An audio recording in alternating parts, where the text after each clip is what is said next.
What's going on, you guys? TBR here. Welcome back to the channel, and welcome back to another King of Fighters All-Star video. In today's video, we are going to be taking a look at and breaking down that Street Fighter V collaboration trailer that dropped yesterday, because there are several Easter eggs in there that we can take a look at. We're also going to be taking a look at the new battle passes, talking about the new Inferno guild raid briefly, because they did go ahead and update it because it was bugged, as we mentioned yesterday.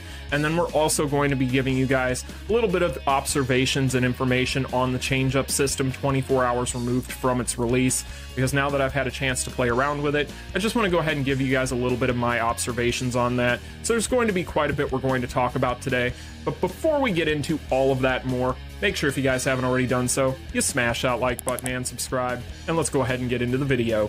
Hit the intro.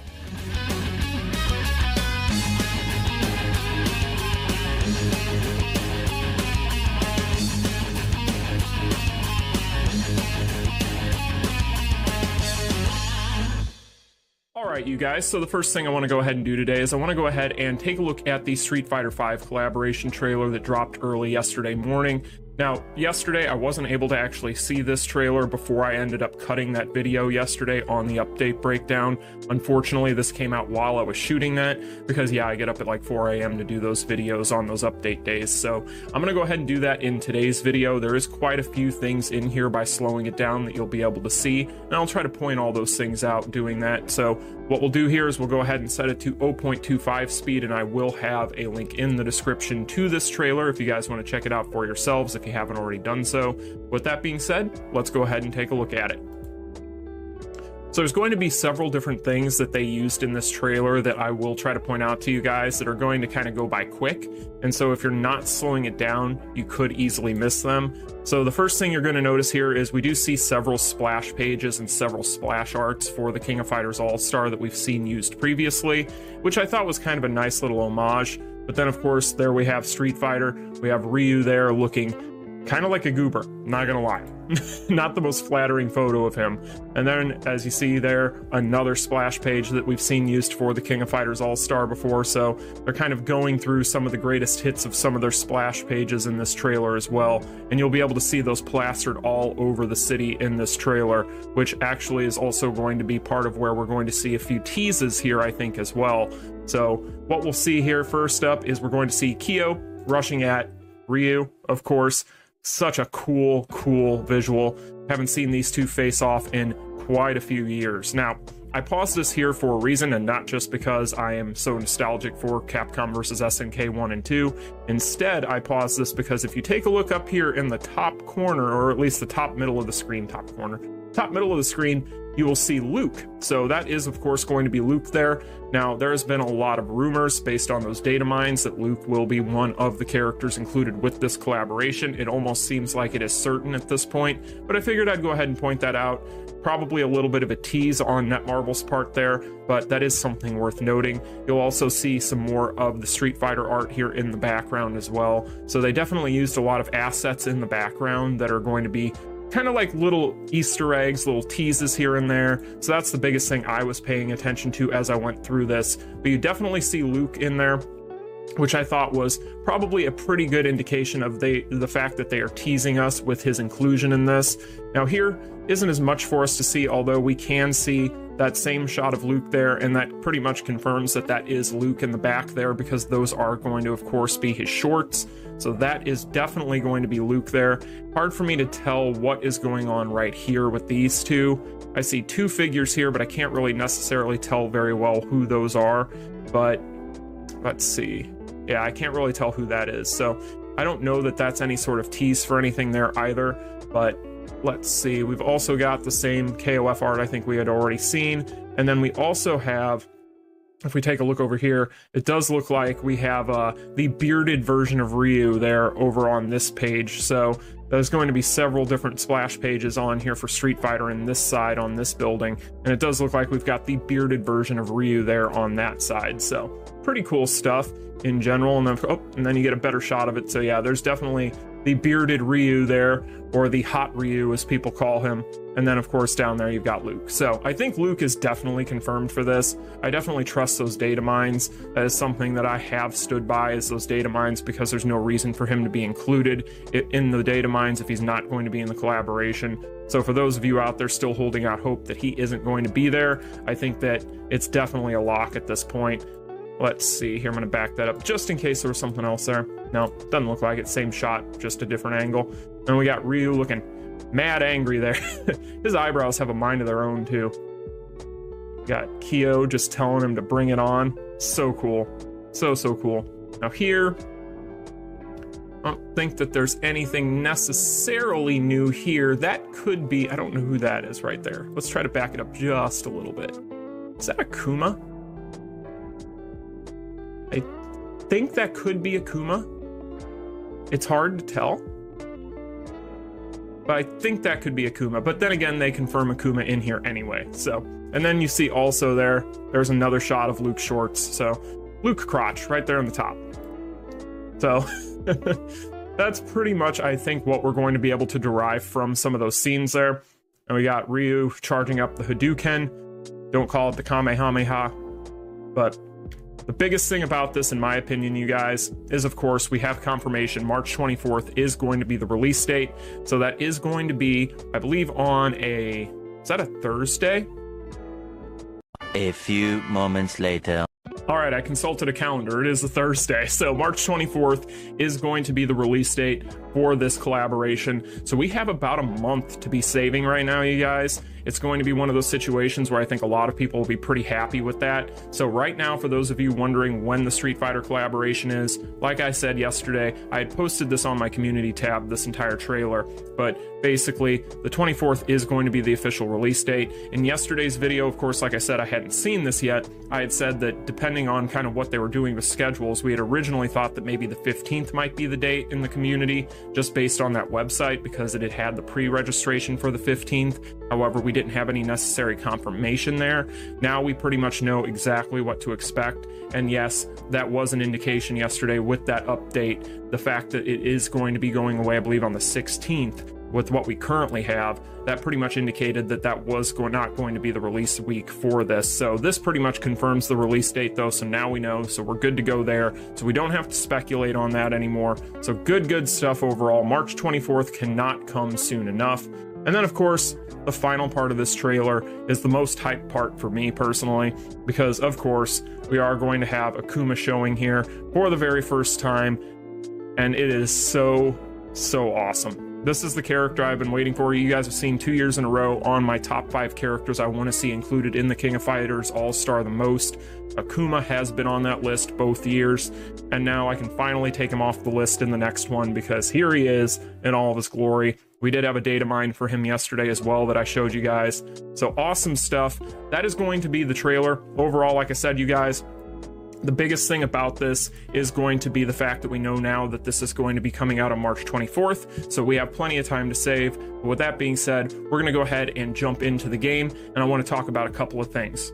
Alright you guys, so the first thing I want to go ahead and let you all know, if you haven't already noticed already, is that Inferno Guild Raid, like I had mentioned in yesterday's update breakdown, was bugged. It did appear as though we did have the lunatic version of Omega Rugal as the boss for Inferno for this at the time, because it was bugged. I guess they messed something up on Netmarble's side and had the wrong boss in Inferno difficulty on its release day. Yeah, sure, whatever. So they have gone ahead and updated this. Now, like I had mentioned yesterday, and like I just said, it was basically just the lunatic version of Omega Rugal for the Inferno difficulty, because he was weak to Starlight. And as I mentioned yesterday, if you were somebody that already had no issues with lunatic difficulty there, you were not going to have a problem. Well, they have gone ahead and quickly patched that, so now Nightmare Geese is officially the boss for Inferno difficulty, and you are going to want either Chill or Shock for this character, or both. So it's going to be one of those situations. It's going to take a little bit for us to figure out kind of best teams and best comps and so on. However, just so you guys are aware, I did go ahead and just solo this. with Nameless. I can show you guys a little bit of that footage here too, but basically I just went in and I did the exact same thing that I would do normally on any difficulty against any of these guild bosses with my Nameless. Now, of course, any character that is going to be a solo artist for this type of stuff is probably going to be able to do well. However, I will tell you guys right now, this character does hit pretty hard, so you're probably going to want to try and have either a team of characters if you don't have a character like Nameless or like Terry or etc. that can heal themselves and keep themselves in the fight, or have one of those bubble shields at least, because without a shield, without heals, you're probably going to have a hard time soloing this guy and surviving it. So that's something I do want to point out, because he does hit very hard. However, outside of that, you can go ahead and use characters that are going to have shock and chill, and that'll help you out a lot as well. However, like I said, I will be going through here kind of testing different teams, different team comps, and seeing kind of what I feel like. But honestly, you guys,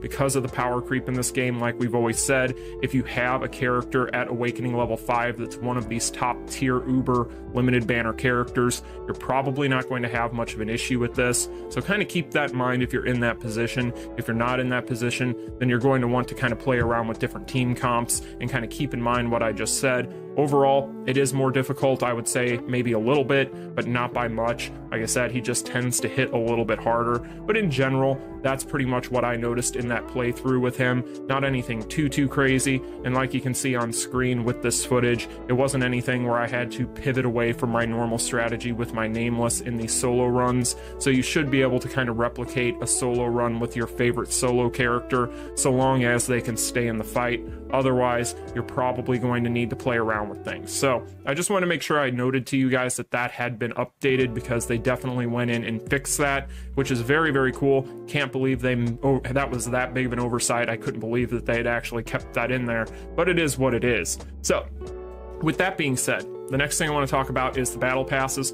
So I'm not going to go through all of these like I normally do. I'm just going to really quickly let you guys know my opinion. Now, this battle pass this time around is pretty much largely the same as what it was previously. And of course, previously when we had this battle pass, I had told you guys it was definitely worth the money if you were a whale who already spent on the game.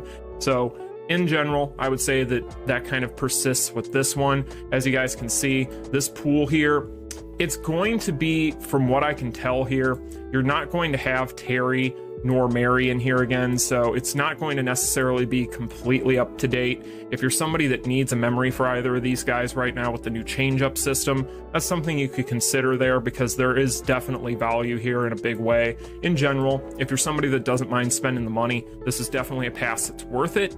However, if you're somebody that doesn't necessarily like to spend a lot of money on these types of games, you might be better off waiting for something else, but it is a very good pass. So, with that being said, you also have kind of the Dolphin Pass here, the Minnow Pass. This one here, if you're a new player and you still need unified banner characters for whatever reason, then this is probably going to be worth it, because these tokens are definitely going to cover the value of the $5 price tag. In general, I think that that pretty much covers this one. If you're somebody that needs unified banner characters and you're new to the game and you don't mind spending $5, this is definitely not a bad pass. So in general, that's kind of what I'd say there. If you're anybody above that that doesn't necessarily need anything off the unified banner, you would never want this. So that's pretty much what I feel about with these two passes. Now, one last thing I want to talk about here is I want to go ahead and I want to talk about Orochi, because I did go ahead and I've been playing around with different comps and different builds on this character, kind of just tinkering with him. If you guys saw my community tab post yesterday, I did show off an Inferno difficulty run against that version of Omega Rugal, and because he was weak to Starlight and now Orochi has Starlight, I went ahead and tested him out there, and my findings were I was able to do over 2 billion damage. However, the problem with my Orochi is a couple of things, and this is actually a good sign for all you Orochi fans out there with this character.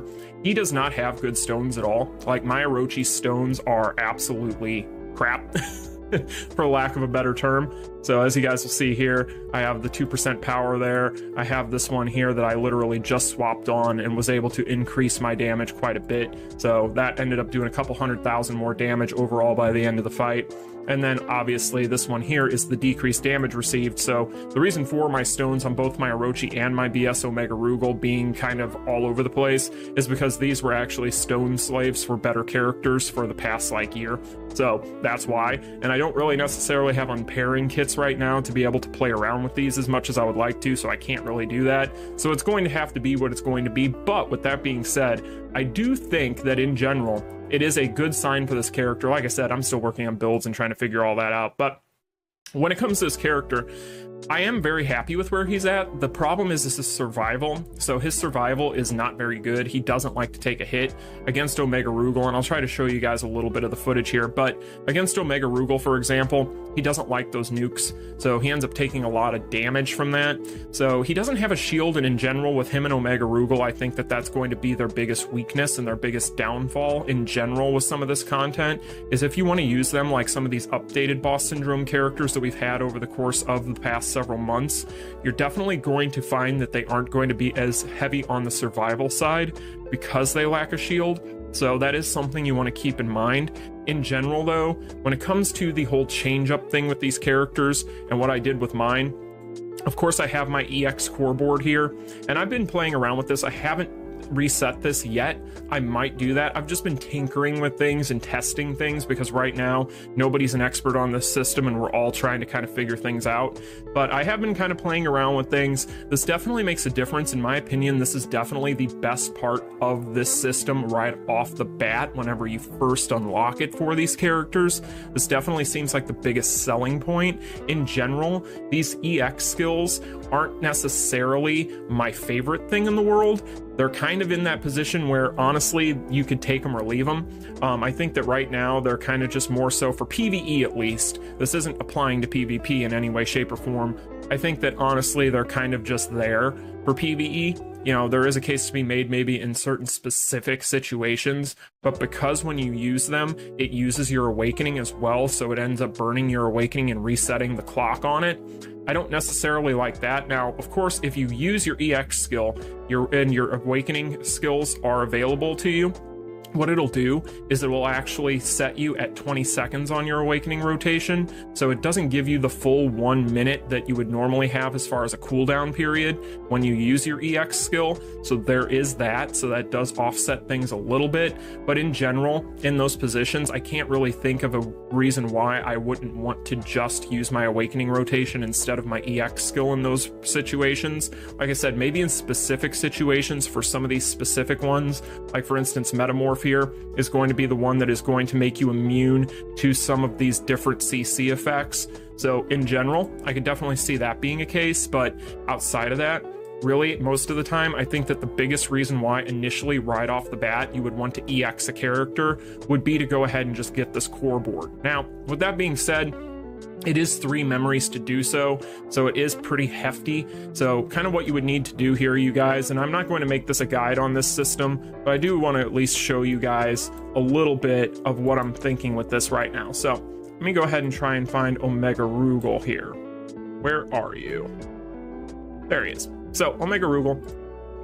So you'll see here, I can go ahead, go in here, and then I would be able to do this. I would be able to go into the exchange shop, and I would be able to go ahead and get one of these to go ahead and EX him. Right now, I am 1 memory short because I still haven't went in and grinded on that new rush dungeon yet. I will be able to EX him, so keep that in mind. I have a couple of BS generic memories I could use to get him to A5 as well. I'm thinking about it, but I'm not entirely sure yet. But basically, I will be able to EX him. If you're wondering if it's worth it, I think that it's definitely worth it for the future progress of the character, if that makes sense. Like in the future, being able to build them up just that much higher, I think is also worth it for the core board. But outside of that, the EX skill really isn't that great, and I probably would recommend that you at least try to get these characters to awakening level 3, because you can obviously EX these characters pretty much whenever.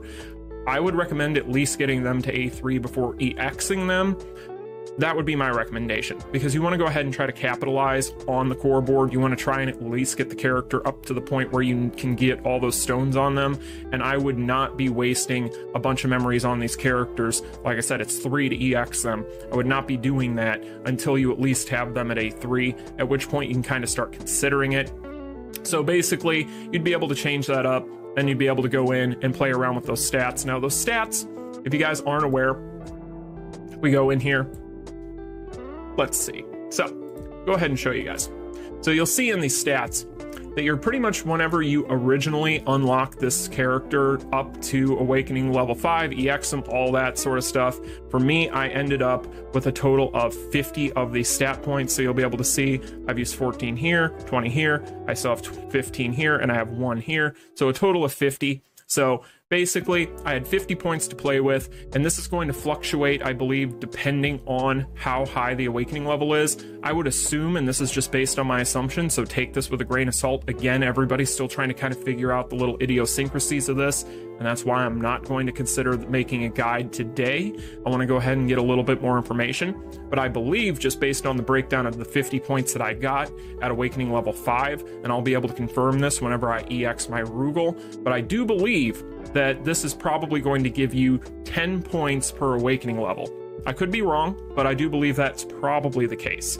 Not entirely sure, so again, pinch of salt. Either way though, you can kind of play around with these. You'll see that you do have a cap on how many of these you can use for each one of these things. Of course, the EX skill, you can only have 1 at a time. And when it comes to buffing your actual skills, you are going to have a bigger cap on these than you are going to have with these just basic stat increases. I still have some points I could burn, but again, I'm still considering whether I want to reset this and play around with it. I haven't done that yet. So that is something to bear in mind there. In general, though, I do think that it is a good system. It's just one of those things that's going to be very grindy. The reason why it's going to be so grindy, I can show you guys here. And this is going to be if you want to further increase the Awakening level, so getting yourself to Awakening level 7, you're pretty much going to need to go in, and you're going to see here, I get 40 of these, right, for the dispatch system. Now, this was, I believe, a 12-hour mission. So every 12 hours, I can pretty much get 40 of these. Now, the thing about that is, if we go into our craft menu, right, it is going to cost 1,000 for one of these prime memories. So basically, this prime memory you could go ahead and use on, or I could go ahead and use on my Orochi, and I'll go ahead and send off here before we do that. Actually, yeah, no, not gonna do that. Not this moment. So if I go in here and I go ahead and take a look, it'll take me one of these to go ahead and get him up to Awakening level 6. So that's pretty much what you're looking at there. It's going to be a grind. You're going to have to grind your dispatch in order to be able to further build up these characters. Now, I've had several people ask me which of the 2 characters I prefer, which of the 2 characters is better. I'm not entirely sure of this right now, but I can tell you guys right now that Rugal seems like he's definitely going to be the biggest beneficiary of all this stuff. His buffs in general made him hit extremely hard. Now, this was a character, it shouldn't come as a surprise with Rugal, because at the time of his release was hitting like a truck and was basically a staple for a while in things such as Guild Raid as a damage dealer. So now that he got these buffs, he is dealing absurd amounts of damage. So he is a character that's in an extremely strong position right now. The only reason I'm hesitant to make a final call on this, although I would definitely lean on Rugal if I were having to make a decision right now as far as which is better from all this stuff. However, I haven't necessarily seen a fully built out, fully maxed out, and fully realized version of BS Orochi yet from anybody. So whenever I get that, I'll definitely be able to make a better judgment call. For mine, obviously, like I said, with my stones being sus, I'm not necessarily able to get the best read. However, with what I've noticed, like I said, I've done over 2 billion damage against what equated to lunatic difficulty against Omega Rugal. And so that is a huge leap for this character from where he was at before. But in general, that's pretty much where I'm at right now with this. So right now, you guys, I think that with the EX system, we're better off just being patient with it. There's still a lot of unknowns. There's still a lot of stuff that we're all trying to figure out. Like I said, right now, if you're wanting to EX these characters, I would definitely at least try to get them to Awakening level 3 first. Otherwise, you're really not going to get a whole lot out of it. And you'd be better off just parlaying those memories into building the character up further a little bit until you get them to Awakening level 3, because you at least want to be able to maximize on your stones and your EX board. So there is that, because that EX skill really isn't going to make or break the character as much as those stats would. So that is something you want to keep in mind. As far as anything else with this, you have to be patient with this new system. This is going to be a bit of a grind, like I said, being that we need the dispatch system right now in order to really capitalize on this. You're pretty much just going to have to be patient. I really don't think that there's a situation right now where you're going to be able to get these characters up to Awakening level 7 or whatever the case may be without really just whaling, and I don't even know even then that there's really an option for that right now that would be able to get you there. So you're just gonna have to be patient. I know a lot of people want to see these characters fully realized, but it's going to take a while. So that's just going to be the way it's going to be. I don't think that that's a bad thing. I think that that's actually a good thing, but at the same time, down the road, it gives us something to look at. So that'll be something we'll have to track. And like I said, you guys, I am working on trying to get all the information together on this new system so I can give you guys a guide. But right now, that's the best that I can tell you based on the information that we have. So anyway, you guys, that is going to be today's video. I hope you all found it informative. If you did, smash that like button and subscribe, and I'll see you guys in the next one. You all take care. Peace. Continue.